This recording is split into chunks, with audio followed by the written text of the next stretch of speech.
అదే RTV app వార్తల్ని క్షణాల్లో చదివే అవకాశం ఉంటుంది. ఒక న్యూస్ పేపర్, ఒక టెలివిజన్ ఛానల్ మీ చేతుల్లో ఎప్పుడూ ఉంటాయి. తెలంగాణలో ఉప ఎన్నికలు రావడం ఖాయమని మాజీ మంత్రి జగదీష్ రెడ్డి చెప్పడం జరిగింది. మనతో మాట్లాడడానికి జగదీష్ రెడ్డి ఉన్నారు. ఇవాళ హైకోర్టు కూడా తీర్పు ఇవ్వడం జరిగింది. 4 వారాల్లో వివరణ ఇవ్వాలని కూడా కోరడం జరిగింది. చెప్పండి, ఎలా చూస్తారు? ఉప ఎన్నికలు వచ్చే అవకాశం ఉందా తెలంగాణలో? తప్పకుండా.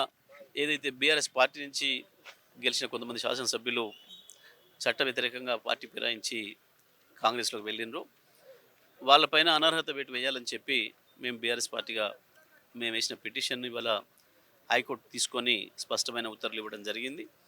ఈ ఉత్తర్వులను మేము స్వాగతిస్తూ ఉన్నాం.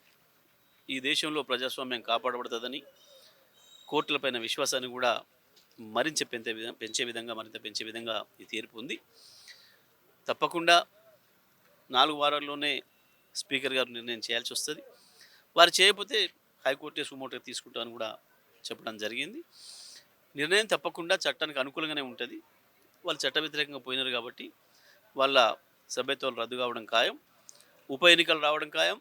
ఉప ఎన్నికల్లో బీఆర్ఎస్ పార్టీ అభ్యర్థులు గెలవడం కూడా ఖాయం. అంటే ఇవాళ కోర్టు దానం, కడియం, తెల్ల వెంకట్రావు ఇది ముగ్గురికే పరిమితమా? ఇంకా 7 ఎమ్మెల్యేలు కూడా పార్టీ మారిన ఎమ్మెల్యేలు ఉన్నారు. వారిపై అందరికీ కూడా ఇదే తీర్పు వర్తిస్తుంది. తప్పకుండా అదే పద్ధతిలో వస్తుంది. వాళ్ళు ఇచ్చినటువంటి తీర్పును కూడా గతంలో కూడా చూడడం జరిగింది. ఎప్పుడు కూడా ఇలాంటి తీర్పు వెలువడినటువంటి అవకాశాలు కూడా లేదు. ఉమ్మడి ఆంధ్రప్రదేశ్లో కూడా ఉన్నప్పుడు కూడా చూడడం ఎలా చూడొచ్చు అంటారు? అయితే గతంలో ఈ చట్టంలో ఉండే లోస్కూల్ని వినియోగించుకొని స్పీకర్లు కావచ్చు, చైర్మన్లు కావచ్చు, వాటిని కొంత వాయిదా వేసి ఈ చట్టాన్ని పూర్తి స్థాయిలో అమలు చేయలేదు. కానీ గత సంవత్సరం సుప్రీంకోర్టు ఫుల్ బెంచ్ స్పష్టమైన తీర్పునిచ్చింది.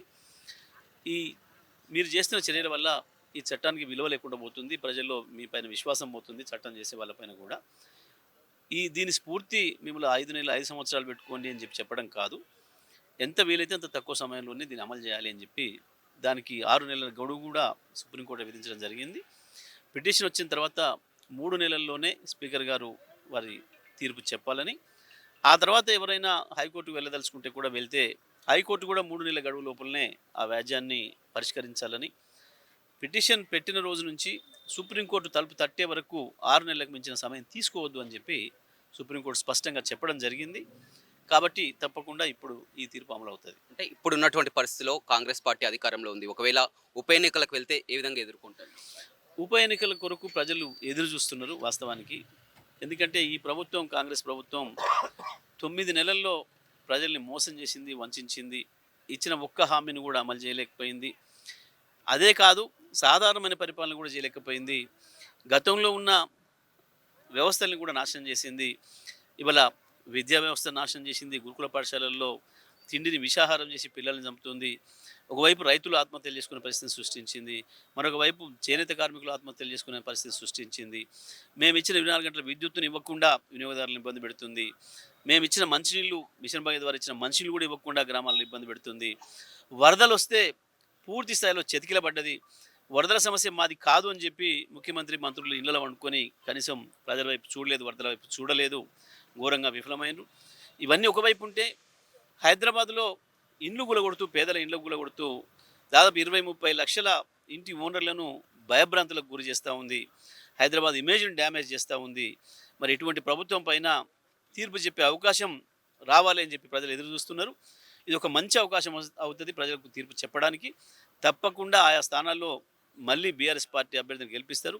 కేసీఆర్ గారి నాయకత్వమే మళ్ళీ కావాలి, ఈ రాష్ట్రానికి కేసీఆర్ నాయకత్వమే శ్రీరామ రక్ష అని చెప్పే విధంగా ఆ తీర్పు ఉండదు. ఇవాళ హైడ్రా కట్టడాలపై కూడా నివాసేతర, అదేవిధంగా నిరుపయోగంగా ఉన్న వారిని కూల్చివేస్తామని కూడా చెప్పడం జరిగింది. వాళ్ళు కేవలం నిరుపేదలను కూలగొడుతున్నారు, లేదా రాజకీయ ప్రత్యర్థులే మాత్రమే కూలగొడుతున్నారు తప్ప, ఇవాళ ఆ మంత్రులే ఉన్నాయి చాలామందివి, ఆ మంత్రులు ముఖ్యమంత్రి బంధువులే ఉన్నాయి, వాటి జోలికి పోవడం లేదు. కేవలం రాజకీయ ప్రత్యర్థుల్ని అణచివేయడం కొరకు ఉపయోగించుకుంటున్నారు. పేద ప్రజల్ని భయపెట్టించి అవి గుంజుకొని వీళ్ళ తాబేదాలకు కట్టబెట్టడం కొరకే దీన్ని వినియోగిస్తున్నారు.